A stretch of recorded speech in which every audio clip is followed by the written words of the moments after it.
Bienvenidos y bienvenidas a este podcast de Ser Saludable con Patricia Urrich.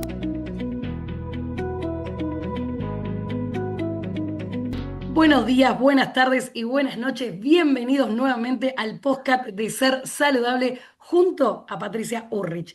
El cuerpo da señales, pero a muchos médicos no les enseñaron a preguntar qué está pasando en la vida del paciente. Patricia.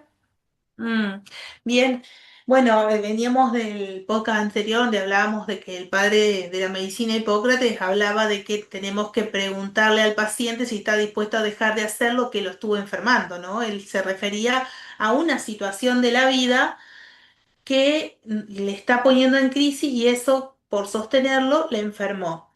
Luego, la medicina que se medicalizó tanto, ¿no? Y que cual era industrial, también empezó así como ver a las máquinas, ver a los cuerpos como máquinas y esos cuerpos que tenían que seguir trabajando y ser una fuerza de trabajo que producía resultados, de ahí que se empezó a crear una medicina para que el sujeto pueda seguir yendo a trabajar a producir resultados como cualquier máquina, ¿no? Y entonces así se lo fue fragmentando en partes cada vez más especializadas de la medicina, pero que a este médico no se le enseñó a indagar qué es lo que le está pasando en la vida del paciente, ¿no? ¿Qué cosas de su vida no están en orden o le están preocupando, lo están angustiando, ¿no? ¿Qué sé yo? Va un hombre a hacerse los controles que se hacen los hombres. Y hay algo que no le sale acorde. Pero nadie le pregunta cómo está viviendo su vida sexual, su espacio con la pareja, si se siente en orden ahí, si está conectado con el deseo. No, esas preguntas no nos le enseñaron al médico que las haga. Entonces, ve una partecita de lo que le pasa a ese sujeto, está viendo solamente el órgano que no está funcionando y le va a dar la medicación para que funcione. Yo con esto que digo y aclaro, no estoy contradiciendo esa medicina, digo que le falta una pata. Entonces, no está completa. Así como quienes estudian la parte mental no saben de lo orgánico y les falta la otra pata, bueno, a veces, por ejemplo, llega el paciente con ciertas características y está bueno indagar hace cuánto se hizo controles médicos para ver si no está desordenado, por ejemplo, en sus emociones, perdón, en sus hormonas, que hacen que las emociones por ahí vayan hacia el decaimiento, la apatía, la bulia, y a lo mejor lo que tiene la persona es un desorden en la tiroides. Y puede tener todo ese estado, ¿por qué? Porque somos un sistema. Y si entendemos que somos un sistema, la mirada sobre la salud es otra. La vemos como algo que está interconectado, uno retroalimentando al otro. Y Hammer a eso lo decía clarito. Él fue médico, pero se interpeló lo que le habían enseñado y empezó a indagar y descubrió otras cosas, que antes que la persona tuviese ese diagnóstico tan terrorífico, había vivido una crisis terrible. Y la vivió y la sintió simbólicamente de tal manera, tan parecido al órgano que se empezó a afectar, ¿sí? Entonces, él pudo interpelarse lo que le enseñaron y en esas preguntas que se hizo empezó a encontrar otras respuestas. Y empezó a entender que va de la mano el síntoma físico con un conflicto previo, que si resuelvo este conflicto, el síntoma se libera.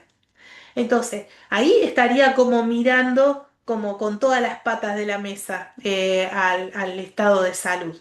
Pero cuando voy a un control y no está incluida esa parte de la salud, social, no está incluida la psicología de la salud. Bueno, los que nos están escuchando, les recomiendo de corazón que incorporen esa parte de la salud en su vida. Hacer terapia no es una cuestión para los locos, como en el pasado se consideraba. Tener un espacio de salud mental es como decir que es de loco ir a controlarme, no sé, al médico una vez al año. Como que eso está aceptado, pero la parte de lo mental, bueno, de eso no me ocupo porque, bueno, eso en el pasado era para los locos y yo no estoy loco, entonces no tengo que ir ahí. Y en realidad es ignorancia. Uno es un ser completo que tiene un estado interno, un estado mental, un estado emocional, le pasan cosas, le duele la vida, tiene duelos que atravesar y todo eso no se lo va a dar el médico que le controla el corazón. Eso lo va a poder hablar con alguien capacitado para escuchar esos temas, ¿sí? Entonces, tener un espacio de la salud mental es estar en la promoción de la salud, es tener en cuenta todas las patas de la mesa y estar en revisión permanente de esa vida que nos pone en crisis casi todos los días. Y si yo lo reviso, lo resuelvo rápidamente, porque como tengo un espacio donde puedo llevarlo, entonces voy a hablar de lo que hoy me puso en crisis. La próxima sesión aparecerá otra cosa, o le contaré cómo lo voy resolviendo a la crisis anterior. Entonces, bueno, es un muy buen lugar para la promoción de la salud. Muchas veces no todo es tratado con medicamento ni con pastilla. Hablamos que el síntoma físico se puede ver desde lo emocional y lo vital. Y lo que dijiste básicamente es que tenemos que aprender a complementar la medicina con la psicología en un proceso de sanación, ¿verdad? Sí, un proceso de sanación cuando es necesario o en un proceso de mantenerme saludable, como en constante movimiento de la vida con una posibilidad de ir cambiando como la vida me está desafiando a cambiar, ¿no? Porque como, así como tenemos cuatro estaciones y el árbol no se resiste a soltar las hojas cuando es otoño, porque sabe que en primavera vienen los brotes, así nosotros deberíamos estar dispuestos también a aceptar los ciclos de la vida, que a veces una relación estuvo y terminó y lo tengo que aceptar, que llegó hasta ahí porque el otro me dejó de amar, por ejemplo, o se fue con otra persona. O bueno, se terminó el trabajo, tendré que buscarme otro, ¿no? Y a veces nos quedamos en ese dolor y pasa el tiempo y no rehacemos nuestra vida. Cuando nosotros podemos fluir con la vida, y tenemos un espacio donde revisar eso para fluir más rápido hacia el cambio, bueno, es como que las crisis no nos van a superar, las vamos atravesando más fácil, es invertir, digo yo, en salud, porque vamos como aprendiendo o adquiriendo herramientas para ir madurando en el proceso de la vida, que lo que se me presenta, bueno, lo voy a revisar y lo atravieso y lo resuelvo y voy y sigo con lo próximo. Y es una manera de uno se siente, cuánto crecí, mirá en un año todo lo que di vuelta, cómo hoy lo hago distinto, antes no lo podía hacer. Bueno, uno puede ver que ese es un espacio de enriquecimiento personal y no un espacio de locos como era en el pasado considerado, y que ese enriquecimiento personal nos permite tomar las propuestas de la vida, los desafíos, como oportunidades y no escaparnos de eso, ¿no? Como niños, que son las personas que a lo mejor no tienen ese espacio de revisión y cualquier situación los asusta, los anula y se pierden oportunidades de seguir avanzando.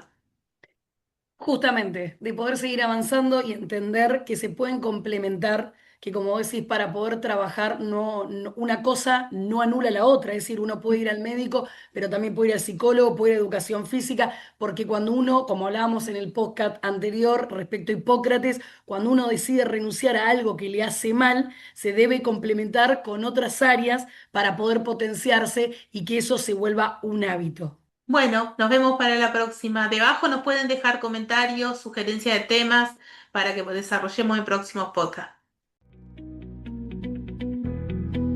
Para comunicarte con Patricia Burrich, debajo de cada episodio tenés todas las vías de comunicación. No te lo pierdas. Y a vos te esperamos en el próximo capítulo. Muchas gracias.